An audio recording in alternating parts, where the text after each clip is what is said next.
Hej og velkommen til en lille gennemgang af nogle få værktøjer, I kan bruge til fotoP'er til at lave jeres fotokollage. Det første I skal gøre, det er, at I skal ind og finde sådan et ark. Og det gør I ved, at I går ind i filer. Så siger I ny. Og så vælger I det, der hedder aftryk. Og der ligger allerede en fil, der hedder A4. Det I skal være opmærksomme på, det er, herover skal der stå pixels per centimeter, ikke per inch. Og det antal pixels, I gerne vil arbejde med, der skriver I 300. Det er det vigtigste. Så kan I give den et navn, hvis I har lyst. Jeg har bare kaldt den foto 1. I kan kalde den, hvad I har lyst til. Og når jeg så har gjort det, herovre ved det der profil, jeg har valgt den, der hedder Adobe RGB. Og så trykker I på opret. Det gør jeg ikke, for jeg har allerede oprettet et. Så jeg lukker bare heroppe, og så har I et dokument. Så skal I hente jeres foto. Og der går I over heroppe, og så siger I filer. Åbn. Og så hvis I er logget ind, så vil den sige from your computer. Så går jeg ind på min computer, og der er jeg så inde på noget, der hedder billeder fra Amerika. Og jeg tager bare et billede. Når jeg har fundet mit billede, dobbeltklikker. Så kommer den at ligge som en separat fil her. Så tager jeg fat i det med venstre musetast. Så kan jeg flytte det. Og så kører jeg cursoren hen på mit foto, så den bliver farvet. Slipper. Og så når jeg går herover, så ligger den her. Og nu er det jo lidt for stort. Så det her, det kan jeg godt lukke. Det skal jeg ikke bruge. Så når jeg er på denne her, så vil jeg gerne have gjort det lidt mindre, så det passer til mit dokument. Og det gør jeg ved at sige redigere. Så tager jeg den her nede, der hedder fri transformering. Alt Ctrl T har jeg også på mit tastatur. Så jeg går her, og så siger jeg Ctrl Alt T. Så kan jeg gøre det større og mindre, og det gør jeg så på den der måde. Så skal jeg lige have det til at passe. Sådan, så trykker jeg Enter. Og så bare for at komme med et eksempel, så kunne jeg godt tænke mig at sætte en drage ind her. Og det behøver ikke at se realistisk ud eller noget, men jeg viser bare, hvordan man gør, og det gør jeg ved at gå over i en ny fane herover, åbner min Google-søgning, og så skriver jeg bare, jeg har skrevet drage før, og jeg tænker, jeg vil gerne sætte, jeg sætter den der ind. Det kan også være noget, jeg selv har tegnet. Højreklikker, kopier billedet, tilbage til SchoolTube, og så er jeg på mit ark, og så kan jeg enten, sige Ctrl V, sådan der, fordi det er den, jeg har kopieret. Jeg kan også gå herover, og så vil der være en, der hedder Set Indsæt der, Ctrl V. Men jeg har altså fået sat den ind her, og så skal jeg klippe det hvide af. Og det gør jeg på den måde, at jeg går over herover til venstre, der har jeg sådan en hel række værktøjer. Der er mange af dem, I slet ikke bliver introduceret i endnu, men vi skal bruge tryllestaven.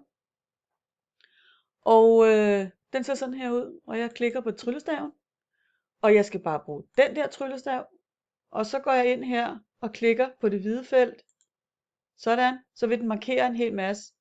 Hernede kan man se, at noget af det ikke er blevet markeret, og det er fordi, der er noget heroppe i tolerancen.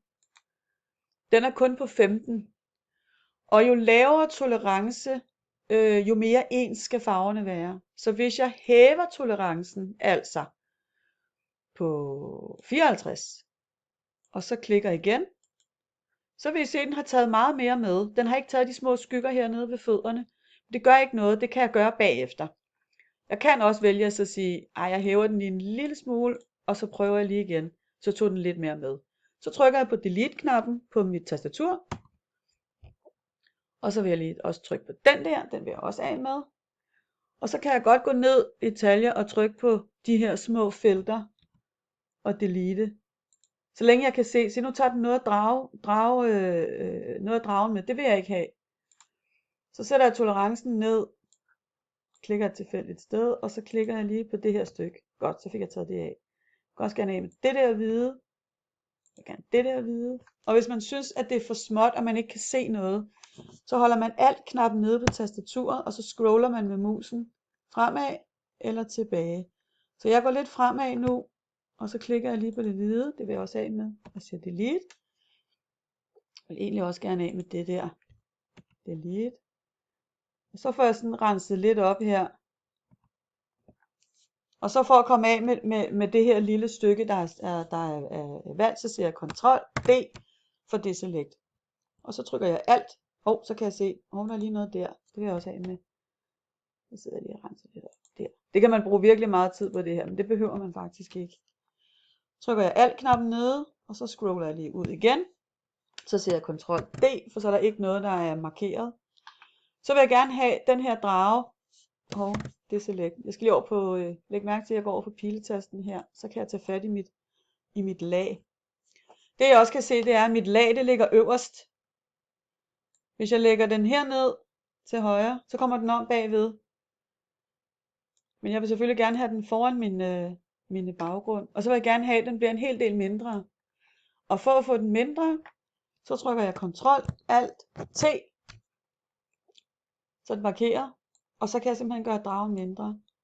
Og så kan jeg flytte den. Jeg vil gerne have den til at stå. Ja, kan den stå deroppe på taget? Så trykker jeg Enter. Og så har jeg sat en drage ind i billedet. Og det kan man så gøre med flere andre. Hvis jeg så gerne vil have, at der skal måske også være en lille fugl derovre. Så går jeg herhen, og så siger jeg bare fugl. Så kommer der et billede af en fugl måske. Og hvad vil jeg tage? Jeg vil tage noget, som jeg sådan kan se, jeg kan nogenlunde kan klippe ud. Så jeg vil gerne have, at der er noget kontrast. Det kan jeg for eksempel gøre med den der er hvid baggrund. Højreklikker. Kopier billedet. Tilbage til SchoolTube. Og så er jeg inde i mit område igen, så siger jeg Ctrl V. Og så ligger den der omme bagved. Der ligger min fugl. Den vil jeg gerne have i lidt større, så jeg nemmere kan arbejde med det. Så siger jeg Ctrl Alt T. Så kan jeg gøre den større. Jeg laver en rigtig stor fugl. Enter. Så vil jeg gerne af med det hvide. Og så trykker jeg Alt-knappen ned, og så zoomer jeg lidt ind. Og så kan jeg se, at tolerancen skal nok være rimelig lav. Fordi det der kommer til at ske, hvis jeg begynder at markere, det er, at den vil sikkert tage noget af det her med. Eller noget af halen, eller noget af pinden her. Så jeg går over på mit tryllestav, trykker den ind, så har jeg en tolerance på 44. Den hæver jeg lidt, og så ser jeg lige, hvad der sker. Og så klikker jeg på det der, og der kan jeg se, at den tager alt det her med. Og det vil jeg faktisk ikke have. Så siger jeg, det var for meget, så jeg sænker den igen, 22, og så klikker jeg. Så det var bedre. Så siger jeg delete, og så vil jeg også af med den der lille trekant, delete, og så tilbage på pilen, og så alt, scroll tilbage, så er den lidt mindre, så siger jeg Ctrl D, fordi den der lille deselect, det skal jeg lige have taget af. Så vil jeg godt have den vendt. Jeg synes, den vender den forkerte vej. Jeg vil godt tænke mig, at den vendte den anden vej. Jeg vil godt tænke mig, at den sad dernede, og så vendte over mod dragen. Så det gør jeg ved, at jeg siger rediger. Så er der den, der hedder transformer. Og der er nogle forskellige muligheder her. Der er blandt andet en, der hedder vend horisontalt og vend vertikalt. Og der skal man huske på, hvis jeg vender den horisontalt, så vender den hen over en horisontal linje. Hvis jeg vender den vertikalt, så vender den hen over den vertikale linje. Og det her vil jeg ikke have, så jeg siger Ctrl Z, som betyder fortryd.